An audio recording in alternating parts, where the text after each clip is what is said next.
I started spending even more time working, started working on more projects because I want to make sure, one, I'm leaving a positive impact. Two, I'm leaving my family in a good place if anything ever happens to me. But at the same time, it was too much, way too much time that was being spent working, not nearly enough time being a supportive husband and father that I should have been. And so I can say, if there's any lesson that I've learned from that, yeah, there's only 24 hours in a day. When you have things that you're building, it can be very easy to get sucked into that, but you have to stop and you have to take a break and you have to spend time with your family. My name is Tim Anderson. Welcome to Father and Friend, where men learn to live for the good of their families. Welcome, everybody. Peter is the father of a beautiful 3-year-old son. He lives part-time in South Korea and Florida. And when he's not being chased by his wife and son, Peter spends his time scaling startups across the globe. His current focus is addressing the challenges facing parents and children of worldly messaging across media outlets. His most recent project is relaunching Bible Bells with one of his venture partners. And Peter also focuses on educating Americans about jobs that pay well and are in short supply on all the waterways across the globe. So welcome, Peter. Thanks for being with us. Thanks so much, Tim. Appreciate being here. We'll jump into some of the things Peter is working on a little bit later, but we're going to start with Peter. If you can tell us some of the most impactful memories you have of your own childhood and what shaped you as a father. So I'm going to take you all the way back to when I was a little kid growing up. I was one of 9 kids, actually. My mom was a homeschooler for all of us. And so we all grew up basically doing school in the living room. One of the cool things about that, she would always shape us through the Bible. So she was actually a Sunday school teacher for the different churches that we were part of. And she would always test her Sunday school sermons on us as kids. So every day we had this amazing upbringing where we went through the entire Bible, start to finish. She started us in Genesis, took us all the way through the end of Revelation. And it probably took a good 10 years for her to get through all of that. And so it was a combination of that, but also all the other history pieces. And so that ended up being one of my favorite subjects was history, because I got to understand how things operated from thousands of years ago through today. And that it really shaped me. And I got to see a lot of some of the big movers across history.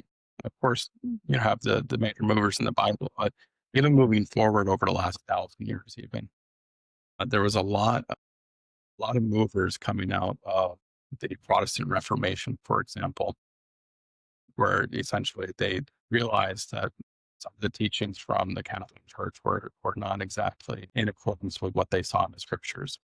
And so you have examples like Martin Luther, for example, nailed the 95 Theses to the wall of the Catholic Church back in the 1500s. And started this boom to where we are today with all these different sectors of Christianity across Europe, across the United States and Asia and Africa. And it really led to us to the mindset of where we are. So kind of opening up over the last 500 years to allow us to start thinking for ourselves instead of relying on other organizations to think for us really shaped my own personal thinking too. And so I've always had this very open mind compared to probably most people that I've met, because it allows me to understand the perspective of everybody else and allows me to ask questions and better understand my own positioning and be able to defend my own positioning as well. So I'm one of those rare Christians who has actually set foot in Buddhist temples and in monasteries and these different places, because it's amazing to understand how they think so that you can actually speak to them in their own language and be able to share the gospel to them from their own perspective instead of coming in as, the white savior, if you would. And it opens up their hearts a little bit better to be able to accept the messaging of the gospel. And it's also shaped me on the business side. Essentially, it's given me the opportunity, even as a teenager, to begin to think for myself and what do I want to accomplish in life and how can I use that to honor the Lord, right? And so I started my own business when I was 12. I started mowing all the lawns for all the neighbors and throughout the entire neighborhood. And then it went from lawn care to essentially all of the tree trimming services and anything that you can think of outside. Like I was the guy at 12. And then I realized, there's there's probably better opportunities for me. And so I actually, when I was 14, I had just gone on a missions trip to Mexico that I had set up. And this is me as a 14-year-old, convincing the pastor to let a bunch of us teenagers go to Mexico on a missions trip. That was a lot of fun, actually.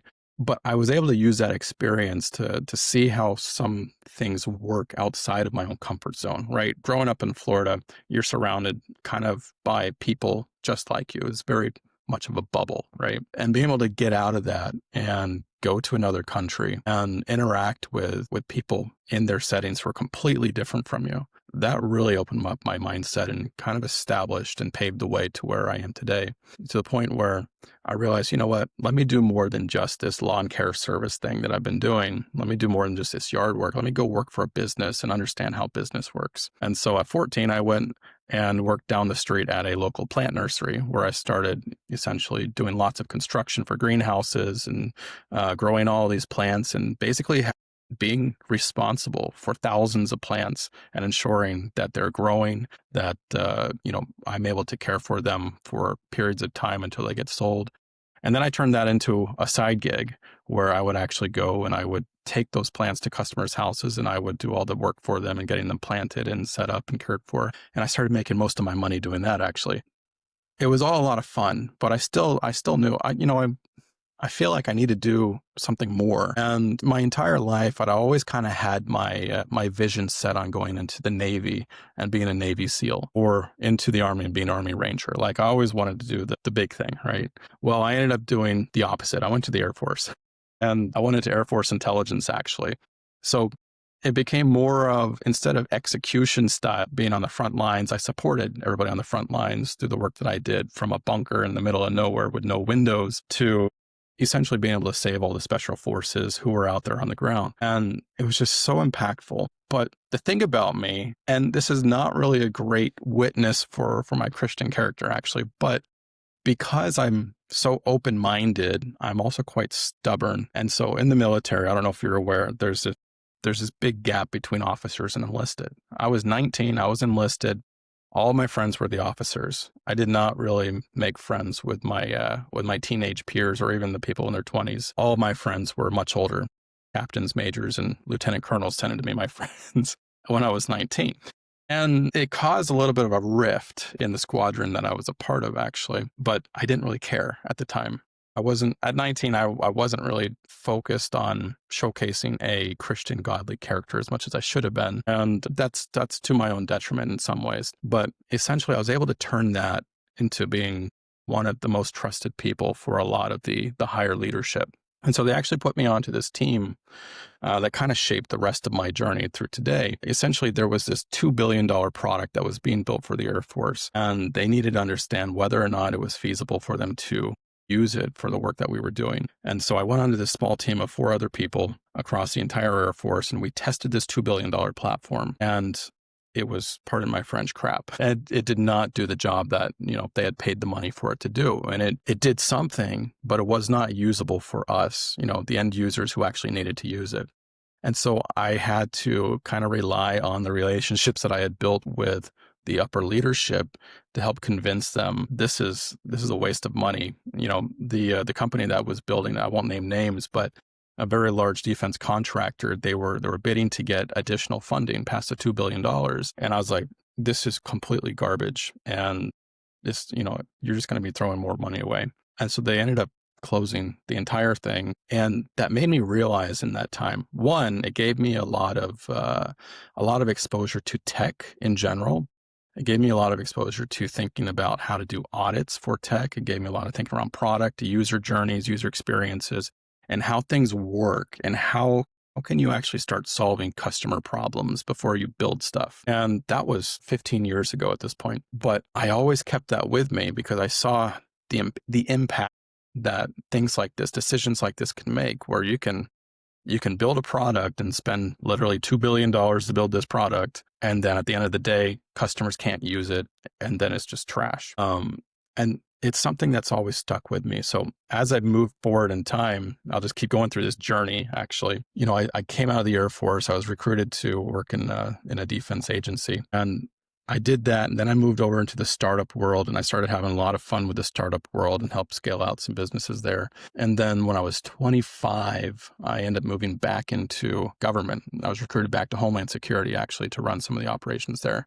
And I did that for a period of time, and I was still doing more tech and I was still doing lots of interesting stuff. But I was starting to get a little bit burned out. And this is where the story kind of takes a twist, if you would. I decided back in end of 2016 that I was going to take a 3-month vacation and go visit some of my university friends in South Korea. And so this is about 9 years ago at this point. So in January 2017, I made the trip and I was enjoying myself. I traveled all over Korea, all over Japan, some other countries in Asia, and I was really enjoying it. And over that period of time, one of my friends from university said, "Hey, I saw that you have this experience building tech and that you've done these different things for startups. I'm building a startup. Do you want to come join me?" And I was like, you know what?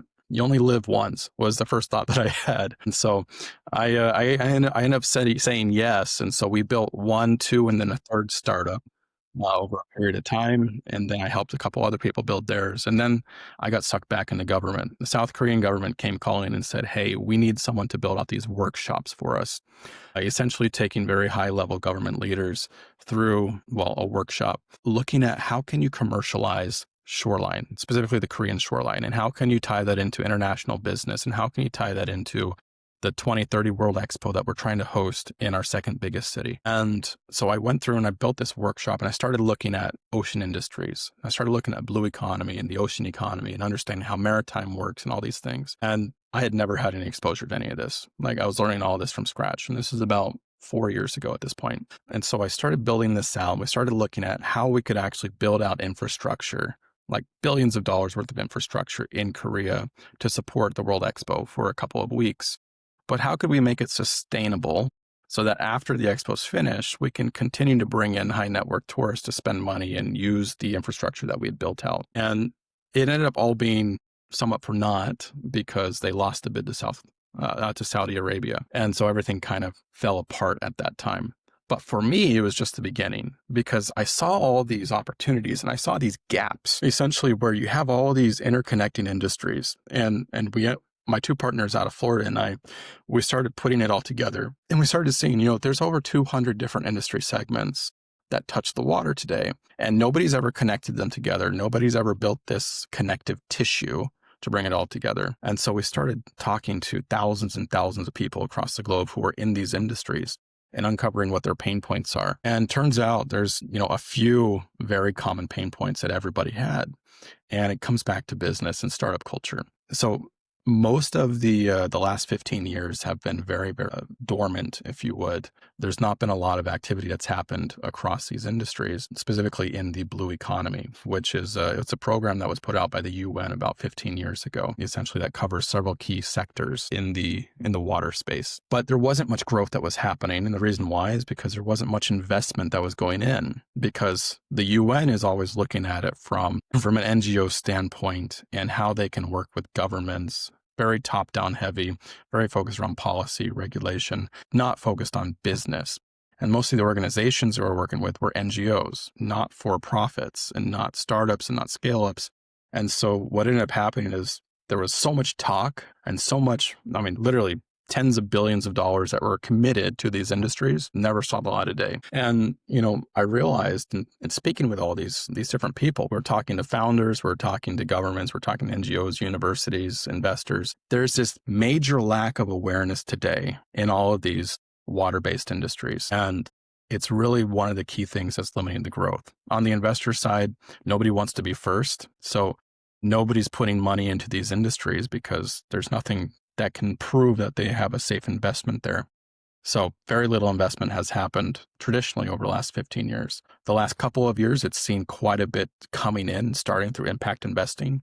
And that's actually started to make a huge difference, so that we're actually at the cusp right now of this major explosion of investment into these industries. So that's the first piece. But the second piece, you have all these founders. They created some type of product, some type of MVP, some type of prototype that was really cool. Right? They had this amazing concept, but they couldn't figure out how to commercialize it because they didn't know the first thing about how to actually build a business. And that was a major issue. It come to find out, it's a major issue across startups in any industry that you look at. 99% of them don't know what they're doing when it comes to actual business. And so they'll build something and expect that people will just come and buy it.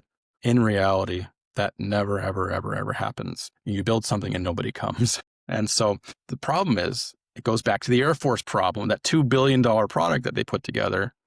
They never tested the customers, never talked to customers, i.e. us, the end users in the Air Force, about what our needs were. And so they built this thing based on their assumptions, and then it wasn't usable. And it's the exact same problem that 99% of all these founders and startups are doing today with all of their products. And so being able to go back to scratch and make them understand, you actually have to go back and you have to tie it in like from the beginning to the customer. Who is your end user? And it goes back to this thinking that I already had around Christianity when I'm witnessing, when I'm sharing the gospel. How do you talk to the end person in a way that they will understand and address the pain points that they have to present them the gospel that way, instead of just coming and be like, hey, you're a sinner, accept Jesus, goodbye. It doesn't work. And so you have to be able to understand their own perspective before you can give them anything of your own. And it's the exact same thing in business. So really it comes down to that. And that's what I'm working on. That's what I've been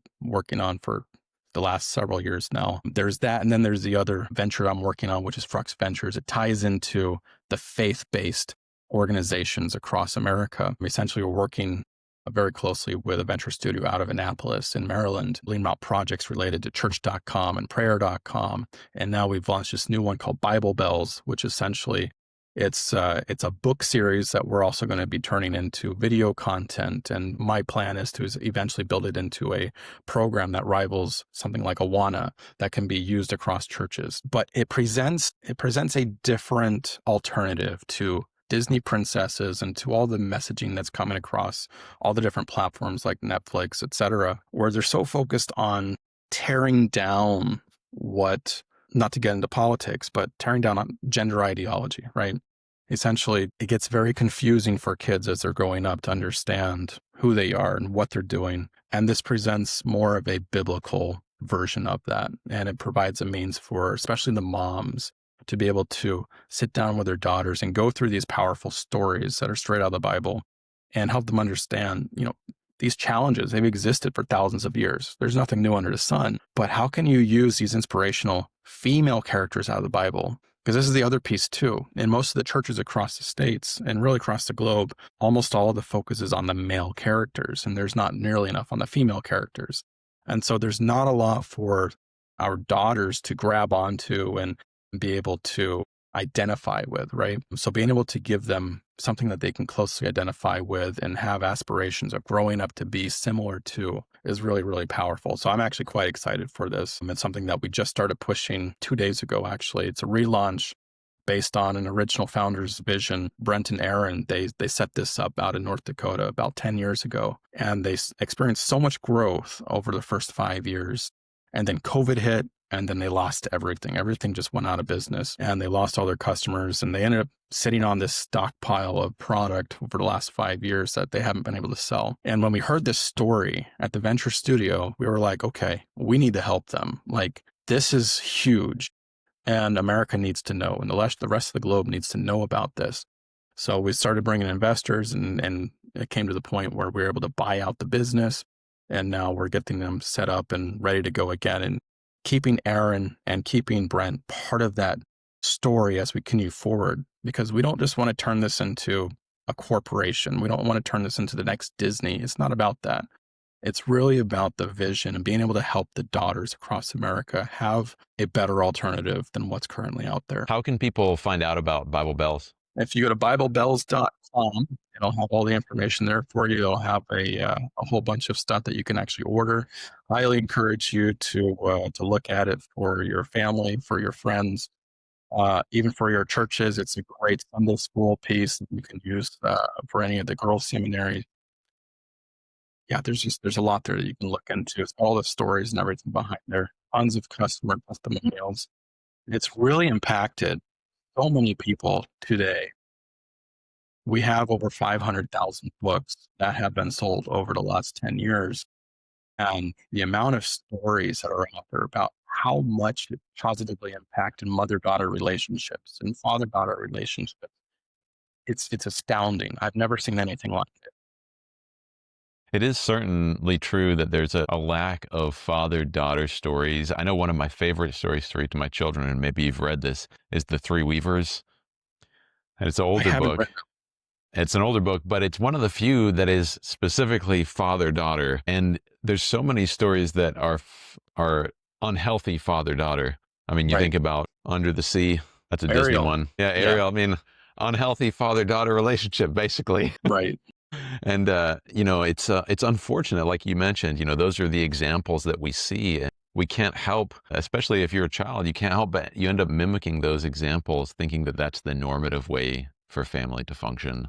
And that's such a shame. I think It it's a is. disservice to those children. Let me ask you this: in all those projects, thanks for giving me the big picture of those. Those sound like really excellent. All those projects sound amazing. Tell me, how has that affected you as a father? You have a 3-year-old now, and I imagine before having a 3-year-old, you could just go do what you wanted when you wanted and get it done and stay up super late. And now you got another person to take care of. What's that like? It has definitely affected everything over the last 3 years. To your point, I could stay up all night and work for 24 hours a day, essentially. Mhm. It's been a bit of a challenge because I was doing that even after I had gotten married to my wife, and I was still continuing to kind of have that. But it was all okay. As a young couple trying to get on their feet, there's a lot of work that has to be done to make anything happen. So my wife was very understanding. I thank God for that, because if she's not, yeah, there's no way I could be where I am today. But when she became pregnant, I guess 3.5 years ago at this point, uh, I realized I needed to make a little bit of a change. And right at that same time, actually, we lost my mom to cancer, and so we were in Florida.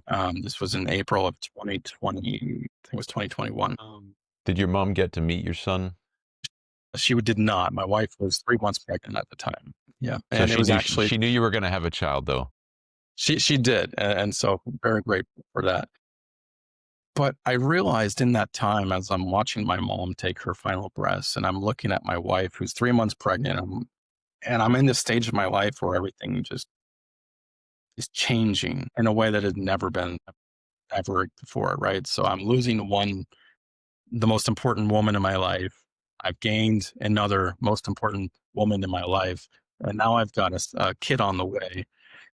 It just made me start thinking about everything in different perspectives that I'd never thought about before. And in many ways, it drove me to actually working a lot harder and trying to accomplish a lot more, because suddenly I understood the amount of time that we have is very finite. You never know what the last day is going to be and what kind of impact can you make before you go. And so I took this a little bit too seriously, actually, to my own detriment. Yeah, I started spending even more time working, started working on more projects, because I want to make sure, one, I'm leaving a positive impact.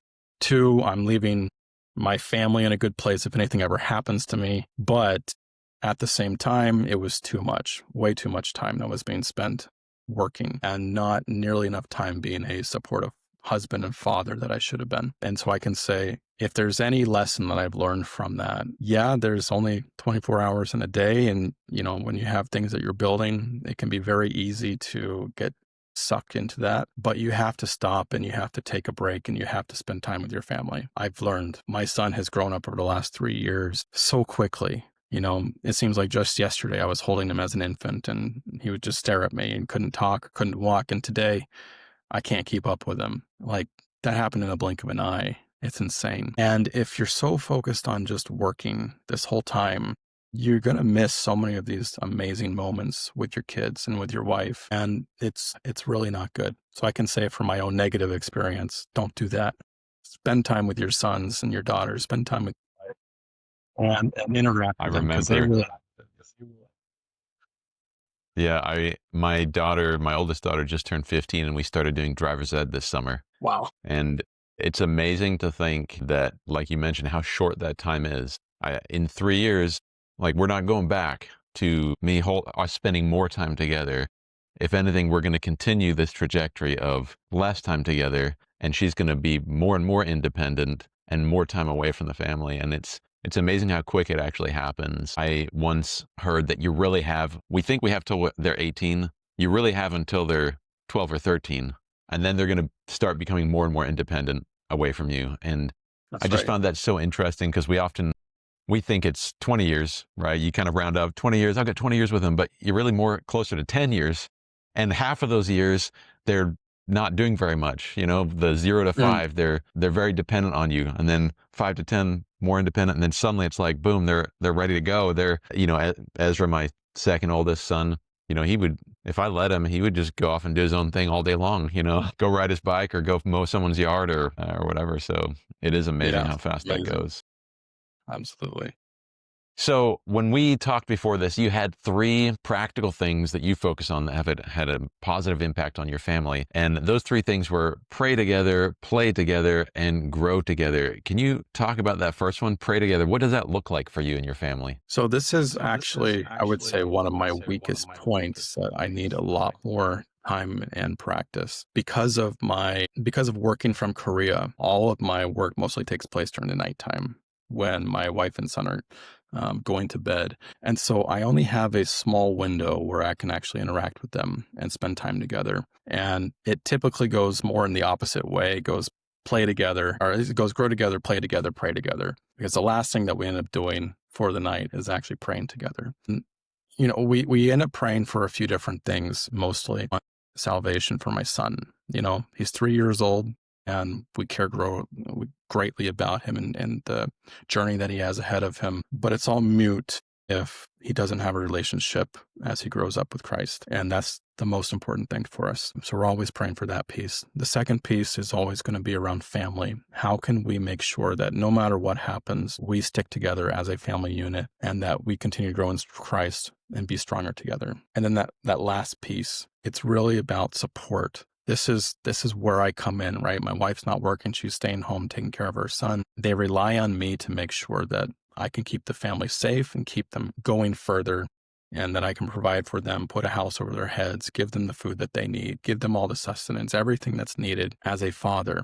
And so that's one of the last things that we're always praying for when I go off to work each night, because these are, for us, they're the most important attributes. Like, many people, when I pray with them, they'll be praying for money, they'll be praying for health, they'll be praying for lots of things. But for us, like, these are the most important, the most valuable. This is really what keeps us strong in the faith, what keeps us strong as a family. It keeps me strong as a husband and a father. So play together, what does that look like? When do you said you work at night a lot. I When do do. you play together and what do you guys do? So typically I will sleep in until about 2 o'clock in the afternoon, because I don't usually get to bed until around 8 or 9 a.m. Did I wake you up this morning? Well, I'm back in Florida, so I'm on a completely Oh, different okay. schedule So now. you've switched now. Okay. Essentially, so my son has started preschool, and so he will get out right around 3 o'clock. And so I'll always be there to pick him up from that. And we'll usually go straight to the park and spend a lot of time playing together. We've got a really cool dinosaur park right down the street from us. So we spend tons of time there. He really loves dinosaurs. That's awesome. That's cool. So you'll get up. So basically you wake up, eat breakfast, and then you go pick up your son and go hang out. That's right. That's awesome. What is your favorite thing to do with your son? I would say reading. I've been very fortunate. My son has really picked up reading. He can't read the words in sentences per se, but he knows what the stories are. And so he'll be reading it in his own version. And it's just one of the most amazing things that I can just watch him do it all day long. Because one, it's super cute, like cutest thing I've ever seen. Yeah. But two, seeing his imagination grow as he's semi-reading these books, it's just really astounding. Every day is completely different. It's not just repetition of the same story. He's making up his own stories. And for me, like, this is super important because it's a great skill set to have that you can take with you throughout life. And so I really enjoy seeing that. That's really special. Then I guess grow together. Would you be including prayer and playing as grow together, or do you have another category for what that looks like? So for Grow Together, it's what makes us stronger as a family unit. Date time with my wife. super important. Sometimes we can include our son in that too, in which case we had the opportunity to go and experience things. So we do lots of traveling. We'll take day trips and sometimes weekend trips and go explore different areas of Korea, go to different islands, or sometimes we'll visit different countries, just experience what life is like in other places and go through the activities that are in each of these places that we can't get at home. You can literally see my son growing in terms of experience. And this is what I would say is the main difference between the other two. It's the experience that is growing and compounding on top of each other. And the same thing for my wife and I, because we get to experience more as we do this, more than we have when we're just staying at home or going to the park each day, right? Very limited for that. When we can go out and expand our horizons and see how other people are living, and it helps us be able to build our own core foundation and make it stronger, but encompass and different aspects of these other places that we're visiting. Do you try and do a lot of things together with your wife and your son, or do you spend a lot of time alone with your son? I would say 80% of it is together with my wife and son, and about 20% just the two of us. That's really special. Now, you said that your son's in preschool, and you said that you were homeschooled growing up. That's right. So are you guys planning to homeschool, or are you planning to send your son to school? Definitely going to send him to school. I appreciate very much the upbringing that I had. And I think homeschool is an amazing thing. And especially if you do it right.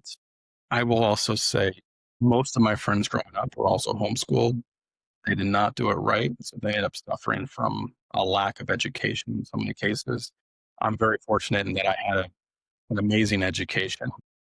It was very comprehensive. And I was able to start university when I was uh, 16, I think it was, as a dual enrolled student. But for a lot of my school friends, this wasn't the case. So I feel like the other piece of that is also exposure. Yes, you have homeschool communities and they can be wonderful, but at the same time, in Korea, there is no such thing as homeschooling.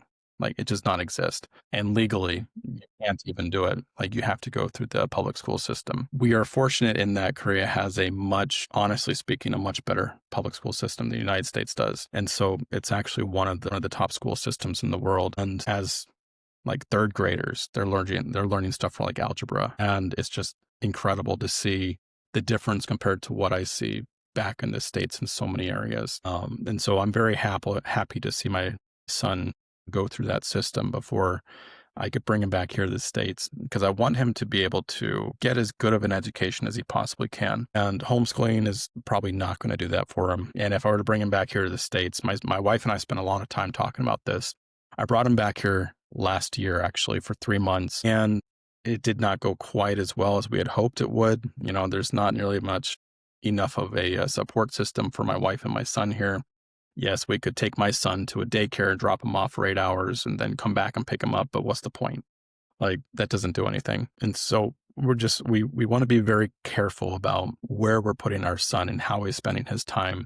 And the daycare that we have, it's actually a family business that's run by my wife's family.